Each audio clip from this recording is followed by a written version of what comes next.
ना। क्वेश्चन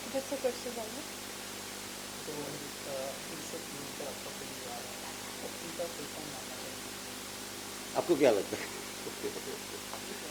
तीसरी जो आप आपको क्योंकि वो टाइटल आपका सवाल बहुत सही है, क्योंकि वो टाइटल के साथ वो जो पोस्टर है ना, उसके साथ वो उसका मतलब क्या है। तो ये जो पोस्टर है, आप पोस्टर दिखाइए ना अभी, देखिए अभी पोस्टर दिखा पी से PM का है, क्योंकि ये करेक्ट है आपका सवाल, क्योंकि पी से PM का है, पी क्या है वो जानने के लिए ये पोस्टर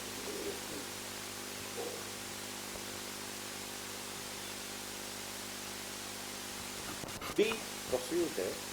और पूरी पिक्चर एक पॉलिटिकल सटायर है, तो उसमें ऐसा लिया गया है कि जो हमारे समाज के सबसे नीचा वर्ग है, नीचे लोग हैं, जो लोएस्ट तबके के लोग हैं, उसको एक रिप्रेजेंटेटिव बनाकर ये जो क्या चल रहा है वो उसको एक्सपोज करने के लिए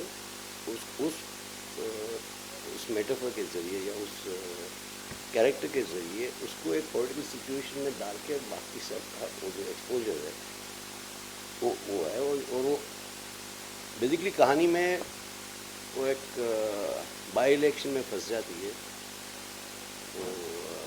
और वो बाई इलेक्शन में हो जाता है, वो उसके वाटर उसके चक्कर में वो फंस जाती है, और कैसे 4 दिन में वो चीफ मिनिस्टर बन गया।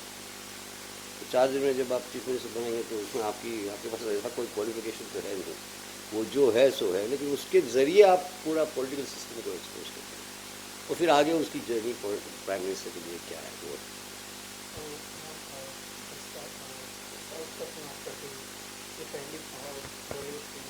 जी बहुत एक्साइटेड हूँ, प्रेशर भी बहुत है। पहली बॉलीवुड फिल्म मेरी फैमिली देखेगी, फ्रेंड्स देखेंगे, तो एक्साइटमेंट भी है but at the same time nervousness भी है, बिकॉज ये film it's very difficult film to deliver. बहुत कुछ है इसमें करने के लिए, मतलब पसीने छूट जाए किसी के सुन के ही, ऐसा रोल है ये। बहुत रेंज है, तो मैंने बहुत कुछ करने को मिला है मुझे, I am very fortunate, but at the same time एक चैलेंज है, उस चैलेंज को मीट करना बहुत ज़रूरी है टू डिलीवर द फिल्म। सो वो कोशिश की है हमने पूरे कंधों पे, उनके कंधों पे है फिल्म, अगर ये मैंने सबसे पहले तो ऑडिशन दिया। अब मुझे स्क्रिप्ट नहीं दिया गया था, सिर्फ 3 सीन्स दिए थे, एंड आई फेल्ट वो 3 scenes were like 3 scripts. I am not kidding, मैं मजाक नहीं कर रही हूँ। ऐसा लगा कि अगर 3 सीन ऐसे हैं, ये पिक्चर कैसी हो, क्योंकि वो हर एक सीन ऐसा था कि अगर वो किसी भी एक पिक्चर में वो सीन डाल दो, उसमें का एक भी सीन, वो तीनों में से, तो वो हाई पॉइंट होगा इस पिक्चर का। सो मुझे लगा ये क्या पिक्चर बन रही है, क्या होगी स्क्रिप्ट। तो मैंने बहुत मेहनत की पहले तो ऑडिशन देने में, मैं कम्प्लीटली बहुत प्रॉपरली तैयारी करके गई थी। मैंने अच्छा कोशिश की ऑडिशन दूँ। जब ऑडिशन में सिलेक्ट हुई तो मैंने स्क्रिप्ट पढ़ी, मैं 3 दिन सोई नहीं उसमें, क्योंकि क्या स्क्रिप्ट है, इतनी ज़बरदस्त स्क्रिप्ट है। कुंदन जी ने बहुत मेहनत से बहुत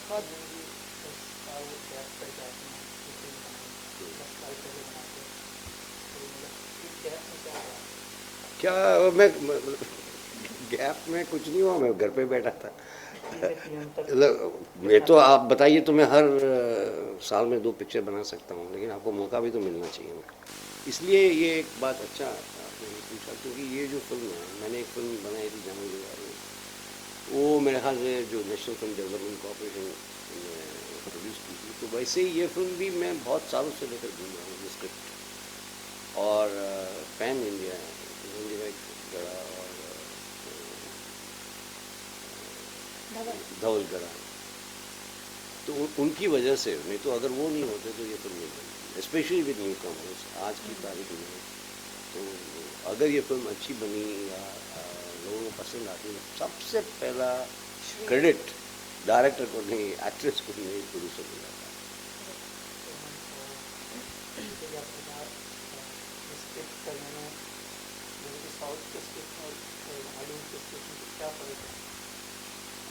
स्क्रिप्ट में फ़र्क नहीं, वो तो डायरेक्टर का विजन होता है। एक वहीं साउथ के ही कुछ डायरेक्टर्स होंगे जो कुछ कंटेंट बेस्ड फिल्म बनाएंगे, कुछ प्योर कमर्शियल पिक्चर बनाएंगे, तो वही बॉलीवुड में भी है। मेरी खुशकिस्मती है कि मेरी बिगनिंग कुंदन जी के साथ हुई है, वो जो जिनकी फिल्में अलग लेवल से शुरू होती है। तो मैंने शुरुआत ही बहुत अलग तरीके से की है, अलग लेवल से की है। तो मुझे अब खुद के लिए मतलब मैं it's a challenge for my self, even bigger challenge अब कि व्हाट नेक्स्ट, क्योंकि ऐसे फिल्म मेकर, ऐसी स्क्रिप्ट, ऐसे प्रोड्यूसर सब इतना मजबूत जगह से शुरुआत की है मैंने, तो अभी और भी बड़ा चैलेंज है। तो film I think is just not the industry Hollywood Bollywood, और it's about the subject, about the film maker, वो क्या बनाना चाहते हैं। मुझे बहुत मज़ा आया था सुन के, मैंने बहुत मेहनत की है भाई इस मूवी के लिए।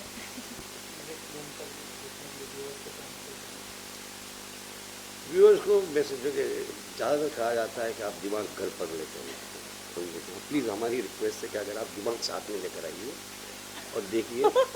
और मैं अगर आपने देख ली फिल्म, क्या होता है ना, अगर एंड तक आपने देख ली और आपको अच्छी लगी तो मैं आपको गारंटी कहता हूँ कि आप ये पिक्चर के साथ बाहर निकलेंगे और वो आपके दिमाग में चलती रहेगी कि क्या कहना चाहती है, क्या मतलब क्या है इसका। और बहुत टाइम तक वो आपको आपके साथ रहेगी, अलग अलग लेवल पर। आप कभी नाश्ता कर रहे हैं, कभी दोस्तों से बात कर रहे हैं, तो कभी कोई डायलॉग आ जाएगा, कभी कुछ चीज़ आ जाएगी, कभी कोई सच्चाई, क्योंकि वो थोड़ी थोड़ी सच्चाई से जुड़ी हुई है। तो पॉलिटिकल सिचुएशन है, इकोनॉमिक सिचुएशन है, और कॉमेडी के थ्रू इस तरह। और इस फिल्म में एक पोइट्री भी है, apart from everything what sir said, वो सब भी है, प्लस एक पोइट्री है, वो बहुत ब्यूटीफुल पोइट्री है। तो वो चीज़ के लिए ज़रूर ध्यान से देखनी पड़ेगी, दिमाग के साथ देखनी पड़ेगी। तो दिमाग पोइट्री मतलब देखिए क्या होता है, डायरेक्टर जो मेरे लिए अच्छी एक स्क्रिप्ट है वो दूसरे डायरेक्टर के लिए स्क्रिप्ट है। तो मैंने मेरा मानना है कि जितनी कहानी कम हो उतनी सुंदर फिल्म बन सकती है। तो उसमें फिर आपको पोइट्री का भी चांस मिल जाता है, क्योंकि जितनी कहानी होती है तो फिर आप कहानी में उलझ जाते हैं। जितनी कहानी कम होती है तो उसमें आपको पूरी ट्रीटमेंट पे आपको ध्यान रखना है। गाने जो भी हैं, क्योंकि मेरी फिल्म में ज़्यादातर में गाने बने, तो वो स्क्रिप्ट से जुड़े हुए दो गाने हैं, एक सिचुएशन से जुड़ा हुआ और एक पॉलिटिकल क्लाइमैक्स में। मतलब वो गानों में 7 गाने हैं, 5-6 गाने हैं, बट वो छोटे छोटे गाने हैं जो पॉलिटिकल सॉन्ग है, बट कॉमेडी है और क्लाइमैक्स।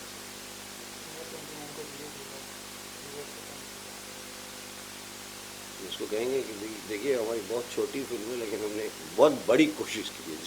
मेरा ये भी मानना है कि छोटी फिल्म बड़ी कोशिशें कर सकती है, क्योंकि वो एक अलग दुनिया में ले जा सकती है, एक अलग एक्सपीरियंस दे सकती है। हमारी ये कोशिश है, और थ्रू कॉमेडी है, थ्रू लाइटनेस है, थ्रू पॉलिटिकल सटायर है, आपकी सच्चाई से है, और आपको एक अच्छी तरह से परोसा गया है। लेकिन आप अगर एंजॉय करेंगे, हमने तो ये कोशिश की आप एंजॉय करें और कुछ साथ में ले जाएं उनके पास। Thank you. कैरेक्टर है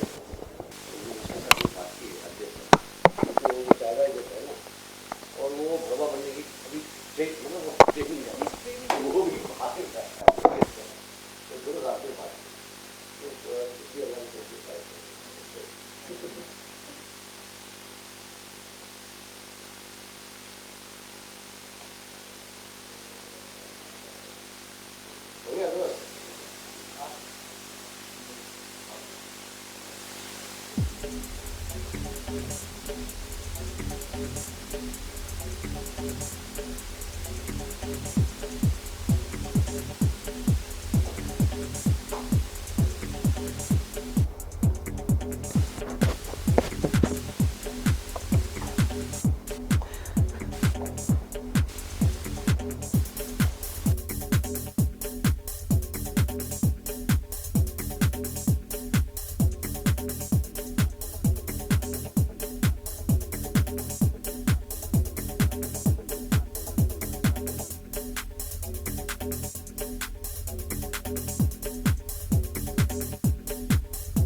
बस